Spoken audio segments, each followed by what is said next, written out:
नमस्कार। पहले कुछ देर तक मैं कुछ पॉइंट आपको बता रहा हूं, ये सुनिए, फिर आगे की गुफ्तगू जारी रहेगी।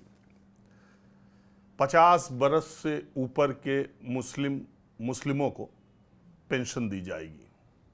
नंबर एक, 50 बरस के मुसलमानों को पेंशन दी जाएगी। ईदगाह और कब्रिस्तान के लिए अलग से हर बड़े शहर में भूमि आवंटित की जाएगी। ईदगाह और कब्रिस्तान के लिए हर शहर में भूमि आवंटित की जाएगी और राज्य की राजधानी में एक आलीशान हज हाउस बनाया जाएगा। नूर भाषा कॉरपोरेशन बनाया जाएगा जो 100 करोड़ उसका बजट होगा। 5 लाख रुपया बिना ब्याज के 5 लाख रुपया बिना ब्याज के मुसलमानों को लोन दिया जाएगा। 100 करोड़ रुपए का बजट आवंटित किया जाएगा। 10,000 इमामों को, मस्जिद के इमामों की 10,000 रुपए की नौकरी दी जाएगी। उनका वेतन 10,000 रुपए होगा, मौजन का 5,000 रुपए। हर मस्जिद के इमाम को 10,000 रुपए की नौकरी दी जाएगी, उसका वेतन होगा। गवर्नमेंट जो क्वालिफाइड इमाम होंगे, जो पढ़े लिखे कह दीजिए या जो विद्वान इमाम होंगे, उनकी नियुक्ति गवर्नमेंट काजीज के तौर पर की जाएगी। 5,000 रुपए हर मस्जिद के रख रखाव के लिए हर महीने दिया जाएगा। 5,000 रुपए हर मस्जिद की रख रखाव के लिए दिया जाएगा और मस्जिद को 1 लाख की सहायता दी जाएगी। एक बार फिर मैं सरसरी तौर पर सुना देता हूं, तब आपको समझ में आएगा। मुस्लिमों को, 50 साल के ऊपर के मुसलमानों को पेंशन दी जाएगी। ईदगाह और कब्रिस्तान के लिए हर शहर में जमीन आवंटित होगी और राज्य की राजधानी में एक शानदार हज हाउस बनाया जाएगा। नूर भाषा कॉरपोरेशन बनाया जाएगा 100 करोड़ रुपए से और मुस्लिम फाइनेंस कमीशन के तौर पर कमीशन जो है वो 5 लाख रुपए का इंटरेस्ट फ्री लोन, ब्याज रहित ऋण मुसलमानों को दिया जाएगा। 10,000 रुपए इमाम की और वेतन होगा। 10,000 रुपए इमाम की सैलरी होगी, मौजन का 5,000 रुपए सैलरी होगी। और जो क्वालिफाइड इमाम होंगे उनको गवर्नमेंट काजी के तौर पर सरकार में नियुक्त किया जाएगा, सरकारी नौकरी दी जाएगी और 5,000 रुपए हर मस्जिद की देख रेख के लिए महीने में दिया जाएगा और 1 लाख रुपए मस्जिद को सहायता दी जाएगी। इसके अलावा जानते हैं क्या है? ये टीडीपी चंद्रबाबू नायडू का चुनावी घोषणा पत्र है जो अभी अभी हुए चुनाव में उन्होंने आंध्र प्रदेश की सरकार के साथ, आंध्र प्रदेश की जनता के साथ लिखित वायदा किया है। चूंकि भारतीय जनता पार्टी भी उनके साथ थी, पवन कल्याण भी उनके साथ थे, तो ज्वाइंट मैनिफेस्टो में यह बात आई। 5 इसके अलावा 4% मुसलमानों को आरक्षण और हर मुसलमान जो हज यात्रा पर मक्का के लिए जाएगा उसे 1 लाख रुपए की सहायता, सरकारी सहायता दी जाएगी। ये 2 वायदे भी चंद्रबाबू नायडू ने किए। आपको मालूम है कि जब आंध्र प्रदेश और तेलंगाना अलग अलग नहीं था, एक राज्य था, तो वहां पर उर्दू विश्वविद्यालय और हज हाउस, शानदार हैदराबाद का हज हाउस है, आप देख लीजिए, वो भी टीडीपी की सरकार ने ही बनवाया था। चंद्रबाबू नायडू ये कहते हैं कि देश भर के जितने भी मुसलमान हैं उसमें हैदराबाद के मुसलमान सबसे ज्यादा आगे हैं और उसका श्रेय टीडीपी को जाता है। अब चंद्रबाबू नायडू एनडीए सरकार के हिस्सा होंगे, आंध्र प्रदेश में भी, और मोदी जिसके प्रधानमंत्री होंगे, मोदी सरकार तो नहीं, एनडीए सरकार के प्रधानमंत्री जिसमें नरेंद्र मोदी होंगे, उसमें चंद्रबाबू नायडू की बैसाखी पर यह सरकार चलेगी। और चंद्रबाबू नायडू ने आंध्र प्रदेश में 4% मुसलमान रिजर्वेशन का वायदा किया है और 1 लाख रुपए हज पर जाने वालों को दिया, और मैं फहरिस्त आपको बता दी। अब सवाल उठता है कि इन चुनाव में 2024 के लोकसभा चुनाव में प्रधानमंत्री नरेंद्र मोदी, गृह मंत्री अमित शाह, खासकर इन दो नेताओं ने पूरे देश के हर इलाकों में जा जाकर ये कहा कि दलितों, पिछड़ों का आरक्षण कांग्रेस या इंडी गठबंधन, अच्छा ये भी बड़ी मजेदार बात हुई, पूरे चुनाव के दौरान प्रधानमंत्री इंडी गठबंधन बोलते रहे, गृह मंत्री अमित शाह इंडी गठबंधन बोलते रहे। ये तो बात समझ में आती है कि उन्हें इंडी गठबंधन कहे, लेकिन इस देश के तमाम पत्रकार और मीडिया चैनल भी इंडी गठबंधन कहते थे। मैं दावे के साथ कह सकता हूं कि न्यूज़ 24 को छोड़कर सारे चैनलों ने तकरीबन पूरे समय इंडी गठबंधन चलाया। हमने हमेशा एक तरफ एनडीए, दूसरी तरफ इंडिया, व्यक्तिगत तौर पर भी और चैनल में भी, और कभी भी किसी भी कार्यक्रम में हम बोलते रहे इंडिया गठबंधन, एनडीए गठबंधन। उसमें सीधा सा तर्क ये था कि एनडीए में नेशनल डेमोक्रेटिक अलायंस है और इंडिया में भी ए का मतलब अलायंस है, तो अगर आप एनडीए बोलते हैं तो आप इंडिया बोलिए। अगर आप, वैसे तो हम लोग एनडीए गठबंधन, इंडिया गठबंधन भी बोलते हैं, लेकिन एनडीए और इंडिया होना चाहिए। लेकिन अगर आप या तो उधर एनडी बोलिए तब इधर इंडी बोलिए, लेकिन ऐसा नहीं बोला जाता।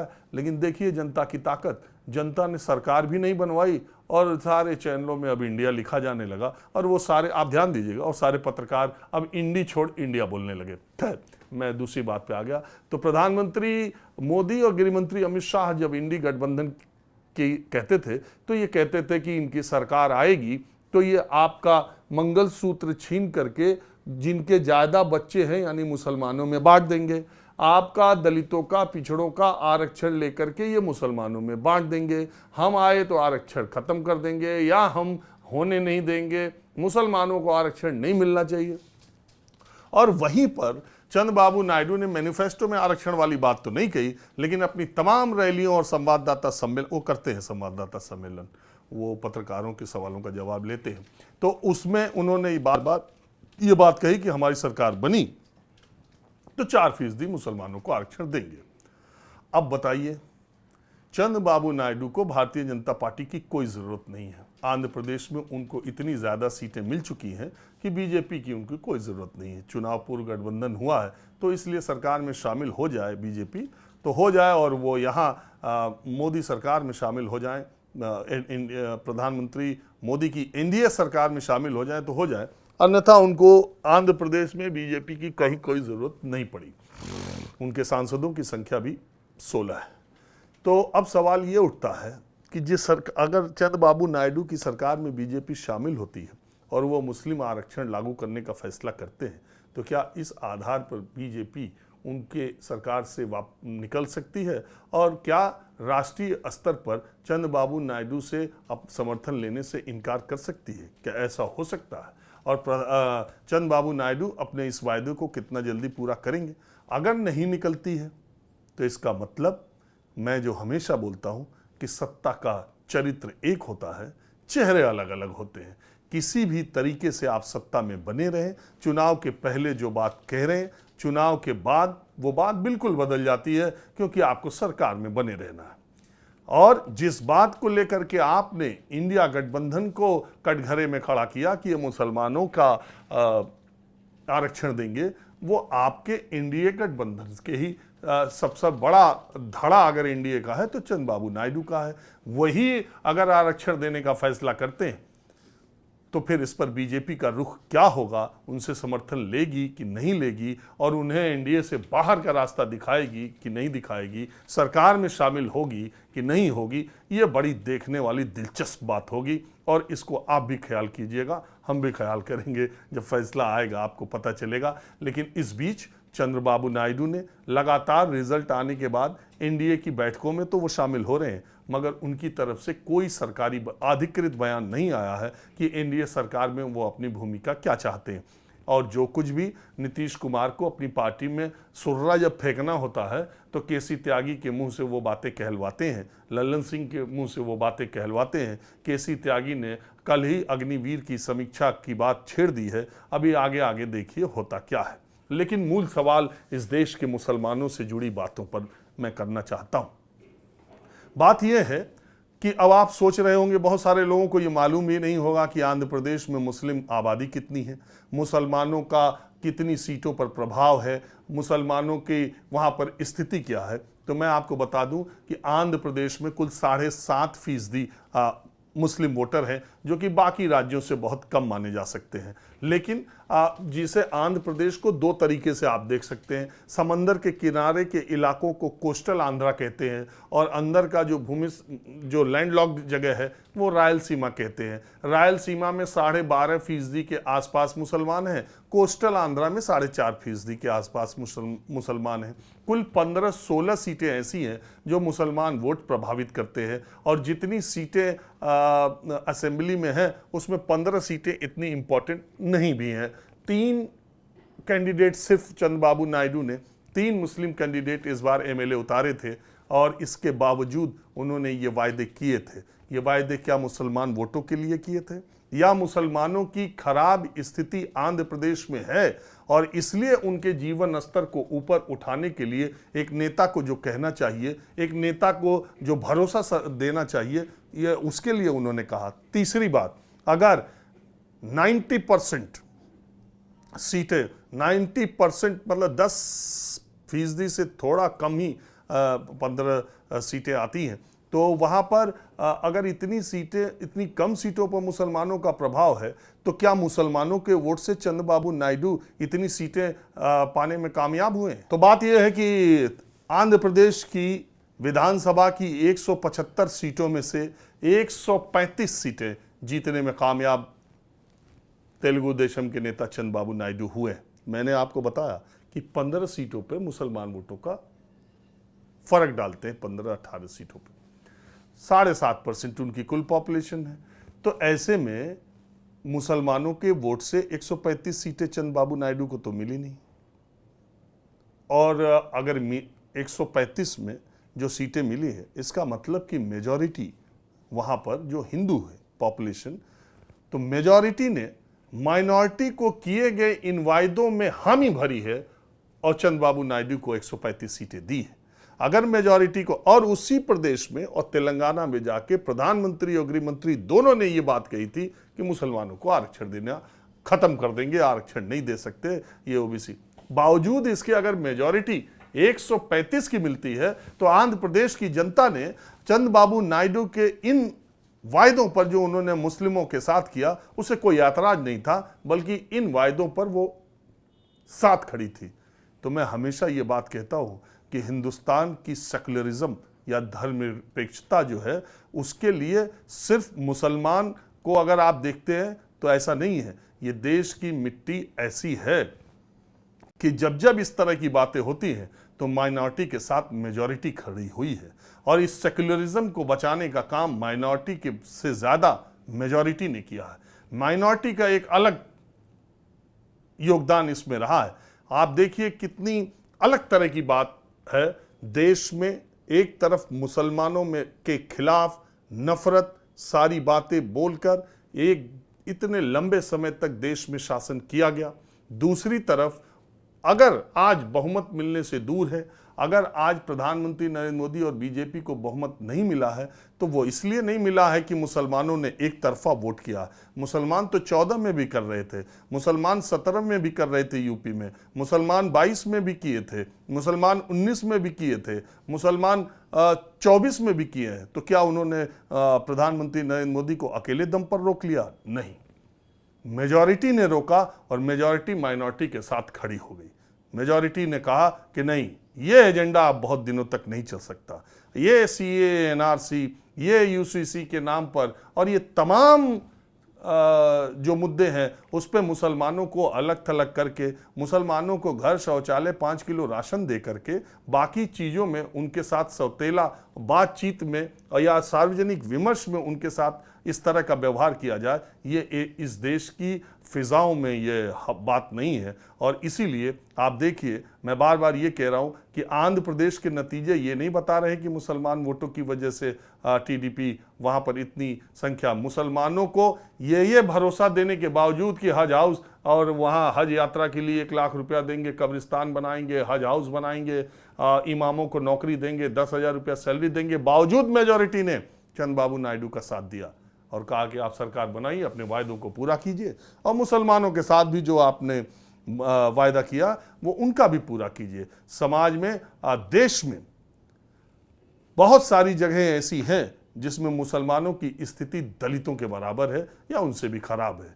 उनको समाज में, देखिए एक बात मैं बताऊं, 1950 में, ये थोड़ा सा आपको बताता हूं कि 1950 में ये तय हुआ कि मुसलमान और ईसाइयों में कोई जातिवाद नहीं है, इसलिए इन्हें एससी एसटी की कैटेगरी में नहीं रखा जाएगा, इसलिए इनको रिजर्वेशन नहीं दिया गया। और ये बात इसलिए कही गई, बौद्धों को दिया गया, सिखों को दिया गया, हिंदुओं को एससी एसटी को दिया गया, बौद्धों के एससी एसटी को दिया गया, सिखों के एससी एसटी को दिया गया, लेकिन मुसलमान और ईसाइयों में एससी एसटी नहीं रखा गया, उनको नहीं दिया गया। ये उस समय की बात थी। बाद में तमाम कमीशंस बने, तमाम आयोग हुए, तमाम अध्ययन हुए, और उसमें यह पाया गया कि मुसलमानों का एक वर्ग ऐसा है जिसकी स्थिति दलितों से भी खराब है। और उसके बाद जो रिजर्वेशन की बात चली, यही बात सुप्रीम कोर्ट में मुकदमा आया है। अभी 1.5 साल पहले मोदी सरकार ने कहा है कि हम, मोदी सरकार उस वक्त की, उसने कहा कि हम कमीशन सेटअप करते हैं, स्टडी कराते हैं, उसके बाद देखते हैं कि मुसलमानों को अलग से रिजर्वेशन दिया जा सकता है कि नहीं। कर्नाटका में रिजर्वेशन देवगौड़ा ने दिया था, बीजेपी सरकार ने उसको लागू रखा था। इस इलेक्शन से पहले कर्नाटक के उन्होंने उसको स्क्रैप कर दिया था। तो बात यह है कि देश में मुसलमानों की स्थिति जहां खराब है, वहां की सरकारें उनको ऊपर, और रिजर्वेशन एक ऐसा तरीका है जिससे आप समाज के समाज मतलब उस वर्ग को एक आश्रय से उसको आगे बढ़ाते हैं। बहुत लोग आरक्षण का विरोध करते हैं, लेकिन जो विरोध करते हैं वो उस समाज में, उस जाति में या उन परिस्थितियों में पैदा नहीं हुए, उनके सामने वो संकट नहीं रहा है। विरोध करने वाले ऐसे लोग रहे। निश्चित तौर पे रिजर्वेशन के आने से कुछ मेधावी लोगों पर इसका प्रभाव पड़ता है, लेकिन उसके बावजूद भी ये एक जरूरी रास्ता समझा गया कि रिजर्वेशन के जरिए एक समाज जो पिछड़ा, कुचला, शोषित, दमित है, उसको ऊपर उठाया जा, और इससे ऊपर उठे भी है। तो कुल मिलाकर देश के मुसलमानों की ये गलतफहमी कि वो चाहे जिसकी सरकार बना दें, वो चाहे जिसकी सरकार बनने से रोक दें, ये सारी गलतफहमियां दूर हुई हैं। और देश के मुसलमानों के भीतर ये जो फैसला आया है, चाहे आंध्र प्रदेश का हो, चाहे देश का हो, इस फैसले से मुसलमानों को ये एहसास हुआ है कि अगर मेजॉरिटी उनके साथ खड़ी ना होगी तो अकेले दम पर कुछ नहीं कर पाएंगे। मेजॉरिटी को भी ये एहसास हुआ है कि सिर्फ माइनॉरिटी के खिलाफ, सिर्फ उनके खिलाफ एजेंडा बनाकर हर परेशानी का जिम्मेदार इस देश का मुसलमान नहीं है। और इसी वजह से दुनिया के सारे मुसलमान हिंदुस्तान में रहते हैं, और दुनिया के सारे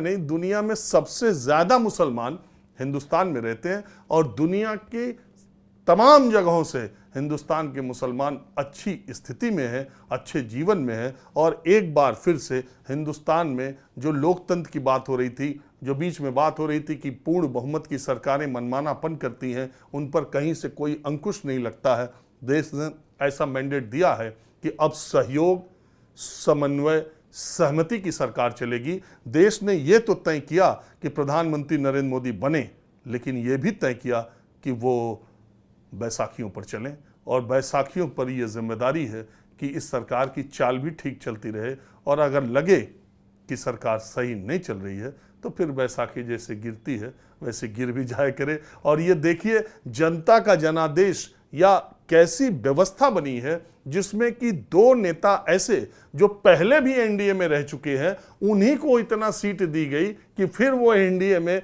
उनकी वजह से सरकार बने। और इन दोनों नेताओं के सेकुलरिज्म पर, उनकी धर्मनिरपेक्षता पर कभी कोई आंच नहीं आई है। नीतीश कुमार ने हमेशा बीजेपी के साथ हाथ पकड़े रहा, लेकिन बिहार का मुसलमान कभी भी नीतीश कुमार को उस तरीके से नहीं देखा। और नीतीश कुमार ने कभी भी बिहार में ऐसा काम नहीं किया, ऐसे बीजेपी के साथ रहते हुए भी ऐसा कोई भी निर्णय नहीं लिया जिससे बिहार की माइनॉरिटी के भीतर कहीं कोई बात जाए। चंद्रबाबू नायडू ने अटल जी की सरकार में कन्वेनर रहते हुए, एनडीए सरकार में रहते हुए, अटल जी सरकार को समर्थन देते हुए बीजेपी के हार्डकोर हिंदुत्व के एजेंडे को नहीं चलने दिया, और एक सहयोग, सहमति और समन्वय की सरकार चलने दी। और इस नीति पर वो आज भी कायम है। देश ने ऐसा मौका फिर दिया है कि नीतीश कुमार और नायडू देश के सेकुलरिज्म को, देश के सोशल फैब्रिक को बचाने की और इसको संभाल के रखने की जिम्मेदारी उन्हें दी है। प्रधानमंत्री को तो देश ने चुना ही है, देश की सबसे बड़ी पार्टी बीजेपी है। 10 साल शासन में रहने के बाद भी अगर प्रधानमंत्री को 240 सीटें मिली है तो फिलहाल सरकार बनाने का अधिकार उन्हीं का है, उन्हें मिल भी रहा है, वो शपथ ग्रहण करेंगे भी। लेकिन बात वही है कि देश मोदी सरकार अब देश नहीं चलाएगी, एनडीए सरकार चलाएगी, जिसमें सब वर्ग, सब धर्म, सब जाति, सब क्षेत्र की बात होगी। जो पिछड़ा है उसे आगे ले जाया जाएगा, अमीर और गरीब की खाई कम होगी। जो फैसले पहले गलत हुए हैं उसकी समीक्षा और सुधार किया जाना चाहिए। यह अपेक्षा आने वाली सरकार से हम सब करते हैं। देश खुशहाल, प्रगतिशील, लोकतांत्रिक और विकास के रास्ते पर धर्मनिरपेक्ष तरीके से चलता रहे, ये देश का हर देशवासी और हर राष्ट्रवादी यही कल्पना करता है। देखिए आगे आगे होता है क्या। फिलहाल बस इतना ही। नमस्कार।